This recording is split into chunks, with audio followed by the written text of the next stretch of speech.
Doctor choose பண்ணும்போது ரொம்ப முக்கியமான சில கொஷின்ஸ் இருக்கு. நீங்க டியூ டேட் வரைக்கும் வெயிட் பண்ணுவீங்களா? லேபர் பெயின் நேச்சுரலா ஸ்டார்ட் ஆகுற வரைக்கும் நீங்க வெயிட் பண்ணுவீங்களா? டியூ டேட் தாண்டி பெயின் வரலனா இன்டியூஸ் பண்ற பழக்கம் உண்டா? ட்ரையல் ஆஃப் லேபர், அதாவது நேச்சுரலா லேபர் ஸ்டார்ட் ஆகி எப்படி ப்ரோக்ரஸ் ஆகுதுன்னு நீங்க பார்க்குற டைப்பா?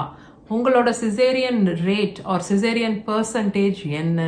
லேபர்ல இருக்கும்போது உங்களோட பெயின் மேனேஜ்மெண்ட் ஆப்ஷன்ஸ் என்ன? காமனா நீங்க என்ன யூஸ் பண்றீங்க பெயின் மேனேஜ் பண்றதுக்கு? எபிடியூரல் இருக்கா? அனஸ்தீசியாலஜிஸ்ட் இருப்பாங்களா அவைலபிளா? என்ஐசியூ இருக்கா? இது எல்லாம் ரொம்ப ரொம்ப ரொம்ப முக்கியமான விஷயங்கள். நீங்க டாக்டர் கிட்ட கேட்க வேண்டியது, செக் பண்ண வேண்டியது. இந்த எல்லா கொஷின்ஸ்க்கும் உங்களுக்கு கரெக்டான எக்ஸ்பெக்டட் ஆன்சர் கிடைச்சதுன்னா நீங்க ஒரு ஹாஸ்பிட்டல் டூர் வேணும் அப்படின்ட்டு இன்சிஸ்ட் பண்ணுங்க.